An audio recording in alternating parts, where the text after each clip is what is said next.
आज के वीडियो में हम लोग क्लास 10th के ज्योग्राफी के चैप्टर नंबर 4 देखने वाले हैं। ज्योग्राफी के चैप्टर नंबर 4 देखेंगे, जिस चैप्टर के नाम है वन एवं वन्य प्राणी संसाधन। इस चैप्टर के नाम हो गया वन एवं वन्य प्राणी संसाधन। वन्य प्राणी संसाधन ये चैप्टर नंबर 4 है। इससे पहले चैप्टर 1, 2 और 3 का जितने भी प्रश्न उत्तर है उन सबका विश्लेषण करके आपको वीडियो दिया जा चुका है। आज हम लोग चैप्टर 4 को देखने वाले हैं। चैप्टर 4 में पहला प्रश्न हो गया, कह रहा है निम्नलिखित में कौन भारत को छोड़ अन्य देश में दुर्लभ है। इसका मतलब है कि जो चारों ऑप्शन दिया है उसमें से कौन वह जीव है जो केवल भारत में ही पाए जाते हैं। तो इसका राइट आंसर हो जाएगा बाघ और सिंह। बाघ और सिंह दोनों भारत में पाए जाते हैं। बाकी अन्य देश की बात करें तो किस देश में बाघ मिलेगा तो सिंह नहीं, या सिंह मिलेगा तो बाघ नहीं मिलता है। नेक्स्ट प्रश्न की बात करें तो कह रहा है कि इनमें कौन हमारे देश से प्रायः लुप्त हो चुका है। हमारे देश से कह रहा है, इसका राइट आंसर हो जाएगा चीता। चीता हमारे देश से लुप्त हो चुका है। लेकिन वर्तमान समय की बात करें, यानी यह वीडियो रिकॉर्ड हो रहा है 2023 ईस्वी में जून महीने में, तो वर्तमान समय की बात करें तो भारत सरकार नामीबिया देश से, आप एक देश के नाम सुने होंगे, 2 अफ्रीका में है, नामीबिया देश से 8 चीता भारत में मंगाए हुए। तो वर्तमान समय की बात करें तो भारत में अभी चीता है। 8 चीता विदेश से लाया गया है और वर्तमान में चीता की उपलब्धता है। लेकिन हमारे देश में सन 1952 में ही चीता को विलुप्त घोषित कर दिया गया था। तो आपसे जब प्रश्न पूछा जाएगा तब बोलेंगे कि चीता भारत से क्या हो चुका है, विलुप्त हो चुका है। नेक्स्ट है, इनमें कौन शाकाहारी नहीं है। गेंडा शाकाहारी है, बारहसिंगा भी शाकाहारी है, हिरण भी शाकाहारी है, लेकिन भेड़िया शाकाहारी ना होकर के एक मांसाहारी जीव है। नेक्स्ट प्रश्न की बात करें तो कह रहा है कि इनमें किस पेड़ की लकड़ी बहुत कड़ी होती है। कड़ी मतलब बहुत ज़्यादा कठोर होती है। तो जो सागवान हो गया, शीशम हो गया, सागवान, शीशम, सखुआ, इन सब के पेड़ की लकड़ी बहुत ज़्यादा कड़ी होती है और ये उष्णकटिबंधीय पर्णपाती वन का पेड़ है। उष्णकटिबंधीय पर्णपाती वन के ये पेड़ है। नेक्स्ट प्रश्न की बात करें तो नेक्स्ट प्रश्न हो गया, करा कि इनमें कौन वन एवं वन प्राणियों के विनाश का कारण नहीं बनता है। पहला है कृषि क्षेत्र में अत्यधिक वृद्धि। बिल्कुल है, क्योंकि जैसे जैसे जनसंख्या बढ़ेगी कृषि का क्षेत्र बढ़ेगा और आबादी भी बढ़ेगा। तो कृषि क्षेत्र कहाँ से आएगा। जो भी जंगल है, जो भी मान के चलिए यहाँ पर जंगल है तो इसी जंगल क्षेत्र को ही तो काट कर कृषि क्षेत्र बनाया जाएगा। तो कृषि क्षेत्र जैसे जैसे वृद्धि हो रहा है तो कहीं ना कहीं समझिए वह जंगल के क्षेत्र को ही काट करके बनाया जा रहा है। तो यह आंसर कारण है, यह जो ऑप्शन है वो कारण बनता है। फिर कह रहा है बड़े पैमाने पर विकास कार्यों का होना, ये भी एक बहुत बड़ा कारण है वन विनाश के। यानी जैसे जैसे देखेंगे विकास के कार्य होगा। विकास के कार्य का मतलब जहाँ जहाँ पर नई नई सड़कें बनाई जाएगी, रेलवे ट्रैक बिछाया जाएगा, कल कारखाने बनाया जाएगा, या अन्य भी कोई गतिविधि वाले काम किया जाएगा, जैसे कि शहर बसाया जाएगा, गांव बसाया जाएगा, तो जो भी विकास वाले काम होगा उन सब से वन का विनाश होगा, क्योंकि वह वन क्षेत्र को ही काट करके वहाँ पर विकासात्मक कार्य किए जाते हैं। नेक्स्ट करा व्यापार में वृद्धि। ये व्यापार में वृद्धि वन विनाश के कारण नहीं माना जाएगा, क्योंकि आप देखेंगे तो बहुत ज़्यादा समझिए कि ऐसा व्यापार है जिसको वन से लेना देना नहीं है, तो ये कोई मैटर नहीं करता है, ये आंसर नहीं बनेगा। फिर नेक्स्ट कर रहा है पशुचारण और लकड़ी कटाई, ये भी वन विनाश के कारण है, क्योंकि पशुचारण जैसे जैसे होगा वन क्षेत्र में क्या होगी, कमी हो जाएगी और लकड़ी के कटाई की वजह से भी वन की कमी होती है। तो इसका राइट आंसर कौन हो गया, ऑप्शन नंबर का व्यापार में वृद्धि। नेक्स्ट कर रहा है 2001 में भारत में वनाच्छादित भूभाग देश के कुल भूभाग का कितना प्रतिशत था? देखिए 2001 की बात पूछ रहा है, लेकिन प्रत्येक 2 वर्ष पर वन रिपोर्ट तैयार किए जाते हैं। तो नए डाटा के अनुसार की बात करें और पुराने डाटा के बात के अनुसार करें तो दोनों में थोड़ा बहुत अंतर देखने को मिलता है, लेकिन ज़्यादा अंतर नहीं देखने को मिलेगा। इसका राइट जो आंसर हो जाएगा 6ठे नंबर प्रश्न के, उसका हो जाएगा 19.27। अभी भारत में 21% जो क्षेत्र है वह वनाच्छादित क्षेत्र है, यानी भारत में जंगल के बात करें तो कितना परसेंट क्षेत्र पर जंगल है? 21% क्षेत्र पर जंगल है। जबकि होना चाहिए कितना परसेंट क्षेत्र पर? तो होना चाहिए 33% क्षेत्र पर जंगल, होना चाहिए 33% पर जंगल, लेकिन इंडिया में मात्र कितना परसेंट पर है? 21% पर है। और बिहार में तो और भी ज़्यादा कम है, बिहार के मात्र 7% क्षेत्र पर ही जंगल का विस्तार है। तो तीनों फैक्ट्स याद रखेंगे, होना चाहिए 33% पर जंगल, इंडिया में 21% क्षेत्र पर जंगल है और बिहार में मात्र 7% क्षेत्र पर ही जंगल का विस्तार है। नेक्स्ट प्रश्न कह रहा है, भारत की राष्ट्रीय वन नीति के अनुसार देश के कितने प्रतिशत भूभाग पर वन रहना चाहिए? अभी चर्चा की है 33.5% यानी 33.33 या 33% क्षेत्र पर जंगल होना चाहिए। है कितना पर? 21% क्षेत्र पर जंगल है। नेक्स्ट है, भारत के किस राज्य में वनाच्छादित भूभाग का क्षेत्र सबसे अधिक है? भारत के मध्य प्रदेश राज्य में सबसे अधिक जंगल है। और बात करें प्रतिशत में तो याद रखिएगा मिजोरम राज्य, मिजोरम में सबसे ज़्यादा प्रतिशत के मामला में जंगल का विस्तार है। लेकिन सबसे ज़्यादा जंगल कहाँ है? तो सबसे ज़्यादा जंगल मध्य प्रदेश में है। नेक्स्ट प्रश्न की बात करें तो कह रहा है कि वन संरक्षण और प्रबंधन के दृष्टि से वन के कितने भागों में बांटा गया है? इसका राइट आंसर हो जाएगा ऑप्शन नंबर का 3 हो जाएगा। भारत में प्रशासनिक दृष्टिकोण से और वन संरक्षण के दृष्टिकोण से जंगल को 3 भागों में बांटा गया है। पहला होगा आरक्षित वन, याद रखेंगे। एक हो गया वन जिसे बोलते हैं आरक्षित वन, एक होता है संरक्षित वन, संरक्षित वन, और एक होता है अवर्गीकृत वन। एक जो वन होगा आप लिख लेंगे, एक जो होगा उसे बोलेंगे अवर्गीकृत वन, अवर्गीकृत वन, अवर्गीकृत वन होगा। 3 प्रकार के वन पाए जाते हैं। 3 प्रकार के जो वन है प्रशासनिक दृष्टिकोण से, उसमें एक हो जाएगा आरक्षित वन, जैसे आपको बताए थे आरक्षित वन। ये जो आरक्षित वन है, इस आरक्षित वन से सरकार की अनुमति लेकर के, याद रखेंगे, सरकार से अनुमति लेकर के पेड़ पौधे की कटाई कर सकते हैं। सरकार से लेकिन अनुमति लेना पड़ता है। लेकिन यहाँ पर आप लोग जो भी काम करेंगे, जैसे कि पशु चारण हो गया, तो पशु चारण भी कर सकते हैं और पेड़ पौधों की कटाई भी किया जा सकता है। लेकिन दोनों काम किया जाएगा सरकार के अनुमति के द्वारा। लेकिन एक आप जानते हैं संरक्षित वन होता है, संरक्षित वन। संरक्षित वन में किसी भी प्रकार से न तो पेड़ पौधा की कटाई की जाएगी और न ही पशु चारण होगा। शिकार करने की जो बात है वो शिकार करना किसी भी वन में अलाउ नहीं है। तो संरक्षित वन एक ऐसा वन है जहाँ पर पशु चारण और पशु चारण के साथ साथ पेड़ पौधे की कटाई दोनों क्या होता है? वर्जित होता है, दोनों प्रतिबंधित होता है। आरक्षित वन में क्या है? आरक्षित वन में सरकार की परमिशन ले करके आप पेड़ पौधे की कटाई या पशु चारण ये दोनों काम कर सकते हैं। अवर्गीकृत वन जो है, उस अवर्गीकृत वन में पेड़ पौधों की कटाई और पशु चारण दोनों सभी लोगों के द्वारा किया जा सकता है। नेक्स्ट प्रश्न हो गया, संविधान की धारा 21 का संबंध है। बहुत इंपॉर्टेंट प्रश्न है, हमेशा प्रश्न पूछे जाते हैं।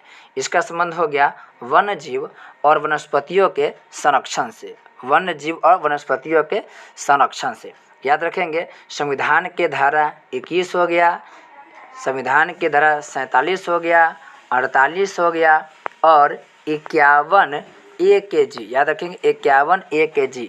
इन सभी का संबंध वन एवं वन्य प्राणी के संरक्षण से। सबसे इम्पोर्टेंट आर्टिकल 21 है, लेकिन इसके साथ साथ 47, 48, 51 KG सभी में वन एवं वन्य प्राणी के संरक्षण की बात किया गया है। नेक्स्ट प्रश्न की बात करें तो कह रहा है प्राकृतिक संसाधनों के संरक्षण हेतु अफ्रीकी कन्वेंशन किस वर्ष हुआ था। ये भी काफ़ी महत्वपूर्ण प्रश्न है। इसका राइट आंसर हो जाएगा वर्ष 1968 ईस्वी में। 1968 इस क्वेश्चन देखिए दो तरीका से पूछेगा आपसे कि अफ्रीकी कन्वेंशन कब हुआ था। अफ्रीकी कन्वेंशन कब हुआ था, तो इसका राइट आंसर हो जाएगा 1968 में। या पूछेगा आपसे कि 1968 में जो अफ्रीकी कन्वेंशन हुआ था उसका उद्देश्य क्या था, तो उसका उद्देश्य हो जाएगा प्राकृतिक संसाधनों का संरक्षण करना। याद रखेंगे दोनों बात को। 1972 में क्या हुआ था, तो 1972 में चिपको आंदोलन हुआ था। चिपको आंदोलन उत्तराखंड के टिहरी गढ़वाल में 1972 में हुआ था। साथ ही साथ विश्व शिखर सम्मेलन 1972 में ही हुआ था।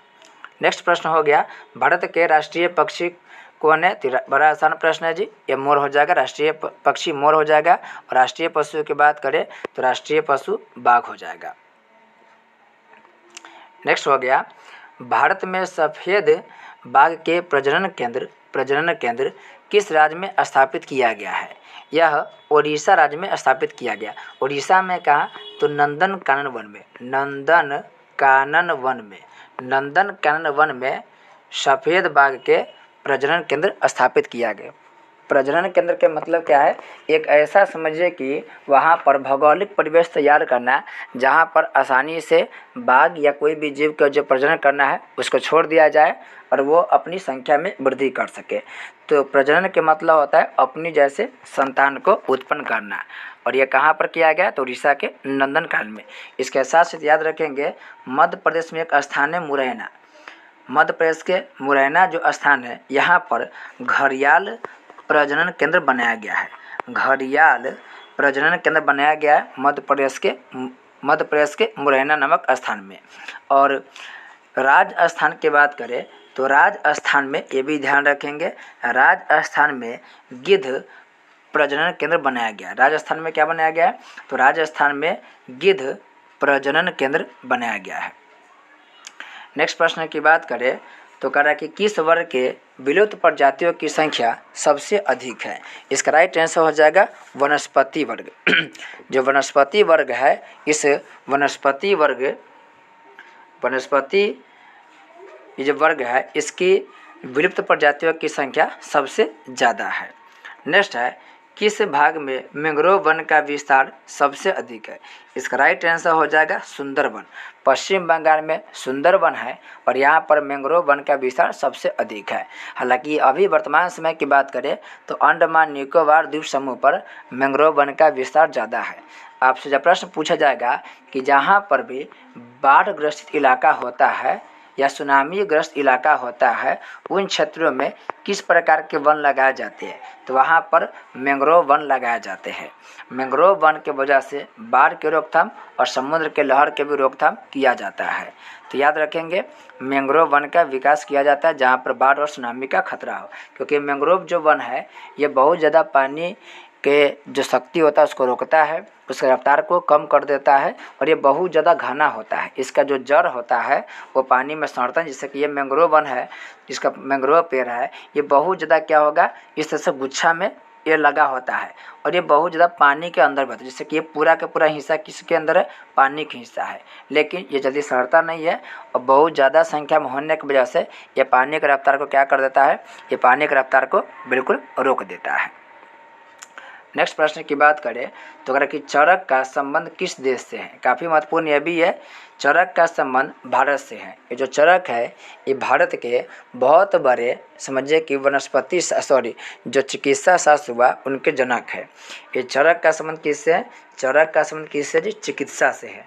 और बहुत ज़्यादा ये आयुर्वेद के जानकार व्यक्ति रहे हैं, बहुत ज़्यादा जानकार व्यक्ति रहे हुए हैं। नेक्स्ट प्रश्न की बात करें तो कह रहा है चिपको आंदोलन से संबंधित व्यक्ति कौन है। इसका राइट आंसर हो जाएगा सुंदरलाल बहुगुणा। सुंदरलाल बहुगुणा के द्वारा ही समझिए चिपको आंदोलन पूरे इंडिया में क्या हुआ था, व्यापक रूप पकड़ा हुआ था। आपको पता है कि चिपको जो आंदोलन है ये चिपको आंदोलन उत्तराखंड में हुआ था, उत्तराखंड के टिहरी गढ़वाल में हुआ था। पेड़ पौधा के बचाने को लेकर के पर्यावरण के संरक्षण के उद्देश्य से चिपको आंदोलन किया गया था। और इस आंदोलन के सबसे महत्वपूर्ण व्यक्ति कौन थे? तो सुंदरलाल बहुगुणा थे। साथ ही साथ मेघा पाटेकर की बात करें तो मेघा पाटेकर का संबंध नर्मदा बचाओ आंदोलन से है। नर्मदा बचाओ आंदोलन से किसका संबंध है? मेघा पाटेकर से है। और अब से प्रश्न पूछेगा अमर्त्य सेन के बारे में, तो ये बहुत बड़े अर्थशास्त्री रहे भारत के। इनको नोबेल पुरस्कार और साथ ही साथ भारत रत्न भी मिला हुआ है। जब अर्थशास्त्र पढ़ते हैं तो वहाँ पे पढ़ना पड़ता है आपको मानव विकास सूचकांक, SDI, मानव विकास सूचकांक। उस मानव विकास सूचकांक को जारी करने में सुझाव जो दिया गया था, वो सुझाव देने वाले में से एक महत्वपूर्ण भूमिका अमर्त्य सेन का भी है। अब है रिक्त स्थान की पूर्ति करें। पहला है हिमालय क्षेत्र में डैश प्रकार के वन अधिक मिलते हैं, तो इसका राइट आंसर हो जाएगा सदाबहार प्रकार के। सदाबहार प्रकार के वन हिमालय क्षेत्र में ज़्यादा मिलता है। सदाबहार वन वहाँ मिलेगा जहाँ पर औसत वर्षा 200 सेंटीमीटर से अधिक होती है। याद रखेंगे, जिन क्षेत्रों में 200 सेंटीमीटर से अधिक वर्षा होती है वहाँ पर सदाबहार वन पाए जाते हैं। इसका नाम सदाबहार इसलिए है क्योंकि सदाबहार वन में आप जाइएगा तो देखेंगे वहाँ पर साल के सभी महीना में आपको हरियाली मिलेगा। तो सालों भर हरियाली मिलता है, इसी वजह से इसका नाम सदाबहार वन रखा गया है। भारत के मेघालय में देखिएगा, असम में देखिएगा, पश्चिमी घाट में देखिएगा तो सदाबहार वन ही मिलता है। नेक्स्ट है भारत में अभयारण्यों की संख्या है। हालांकि अब तो अभयारण्य की संख्या बदल चुका है, लेकिन आप याद रखेंगे भारत में अभयारण्य की संख्या 528 है। 528 इसकी संख्या है। नेक्स्ट है मांसाहारी पशुओं में डैश वनराज कहलाता है। ये तो बड़ा आसान प्रश्न है। मांसाहारी पशुओं में सिंह या शेर वनराज कहलाता है। नेक्स्ट की बात करें कि डैश भारत के राष्ट्रीय पशु, आसान प्रश्न है। बाघ भारत के राष्ट्रीय पशु है और मोर भारत के राष्ट्रीय पक्षी है। नेक्स्ट है भारत का डैश प्रतिशत भाग वनों से ढका है। अभी बताया है भारत के जो 21% क्षेत्र है वह वनों से ढका हुआ है। होना चाहिए कितना % पर जंगल? तो होना चाहिए 33% पर जंगल, लेकिन इंडिया में कितना % पर जंगल है? 21% पर।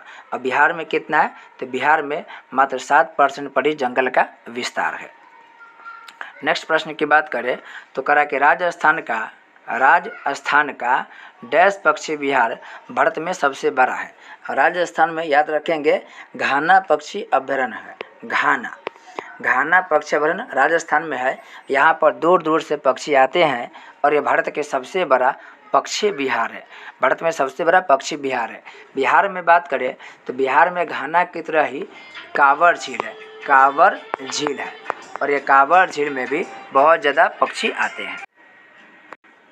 कांवर झील में क्या होता है जी? बहुत सारा पक्षी दूर दूर से आते हैं, यानी कि रूस क्षेत्र से समझिए, रूस क्षेत्र से पक्षी कांवर झील में आता है। याद रखें कांवर झील कहाँ पर है? कांवर झील बिहार में है।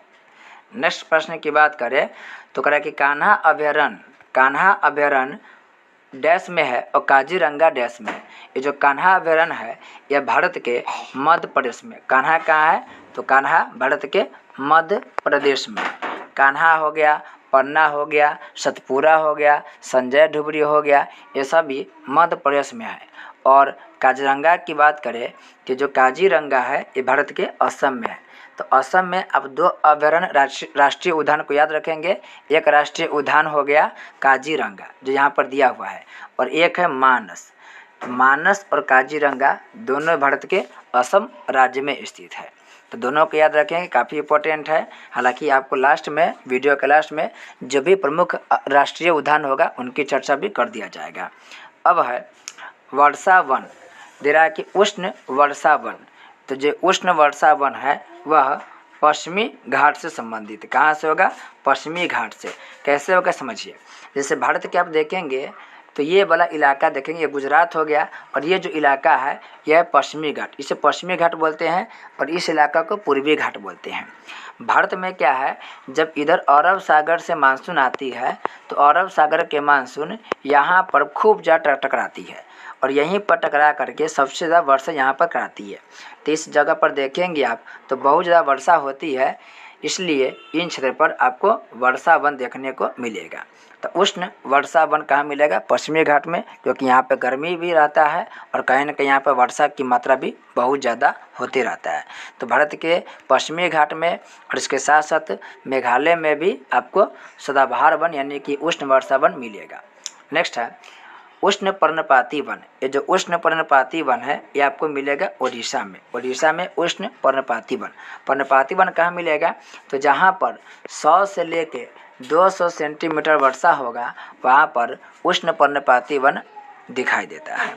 नेक्स्ट है शुष्क कंटीले वन। और कंटीले वन के जब भी बात है तो आप उसका राइट आंसर लगाएंगे राजस्थान।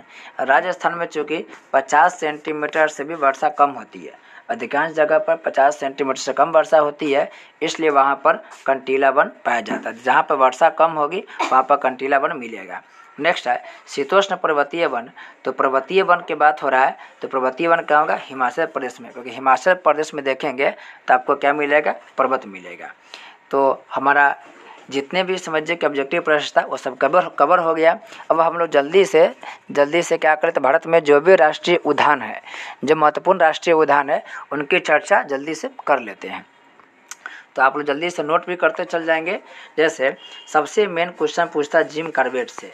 ये जो जिम कॉर्बेट है आप नोट भी करते जाएंगे, ये आपके बुक में भी दिया होगा, लेकिन बुक में जो भी दिया है आप वहाँ पर नोट कर सकते हैं, नहीं तो जो भी हम यहाँ पर लिख रहे हैं वहाँ आप क्या कर सकते हैं? नोट कर लीजिए या बुक में आप टिक लगा सकते हैं। तो पहला याद रखेंगे जिम कॉर्बेट। जिम कॉर्बेट, हालांकि इसका नाम बदल के रामगंगा हो गया है, लेकिन आप याद रखेंगे जिम कॉर्बेट। और ये जिम कॉर्बेट कहाँ है? तो जिम कॉर्बेट भारत के उत्तराखंड राज्य में स्थित है। खूब क्वेश्चन पूछेगा, उत्तराखंड में क्या है? जिम कॉर्बेट है। और जिम कॉर्बेट के अलावा बात करें तो नंदा देवी, ये नंदा देवी भी कहाँ होगा? उत्तराखंड में। तो दोनों याद रखें, जिम कॉर्बेट और नंदा देवी दोनों उत्तराखंड में, दोनों से प्रश्न पूछा जाता है। उत्तर प्रदेश की बात करें तो उत्तर प्रदेश में आपको मिलेगा दुधवा नेशनल पार्क, और दुधवा के साथ मिलेगा आपको चंद्रप्रभा। दुधवा चंद्रप्रभा दोनों आपको मिलेगा उत्तर प्रदेश में, ये याद रखते जाएंगे। फिर बारी आता है बिहार के। तो बिहार में मिलेगा आपको गौतम बुद्ध अभयारण्य,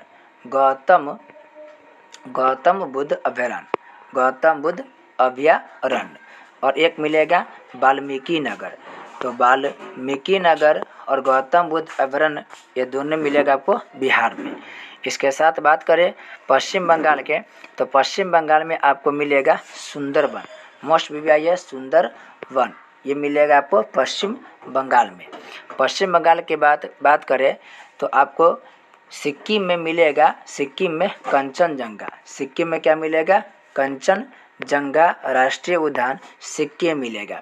असम में बात करें तो असम में अभी चर्चा किए थे, मानस मिलेगा असम में, और साथ ही साथ मानस के अलावा काजीरंगा भी आपको असम राज्य में मिलेगा। काजीरंगा और मानस दोनों आपको असम राज्य में मिलेगा। फिर आपको मध्य प्रदेश में बताए थे कान्हा हो गया, पन्ना हो गया, सतपुरा हो गया। तो आप याद रखेंगे, एक हो गया कान्हा हो गया, एक हो गया सतपुरा हो गया।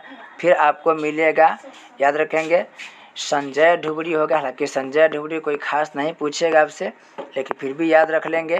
पन्ना हो गया, ये सभी आपको मध्य प्रदेश में मिलेगा। गुजरात में आपको गिर नेशनल पार्क मिलेगा, तो ये भी याद रखेंगे। गुजरात में कौन मिलेगा? गुजरात में गिर नेशनल पार्क मिलेगा। और राजस्थान में आपको मिलेगा घाना पक्षी अभयारण्य। साथ ही साथ रणथंभौर भी याद रखेंगे, रणथंभौर ये भी मिलेगा आपको राजस्थान में।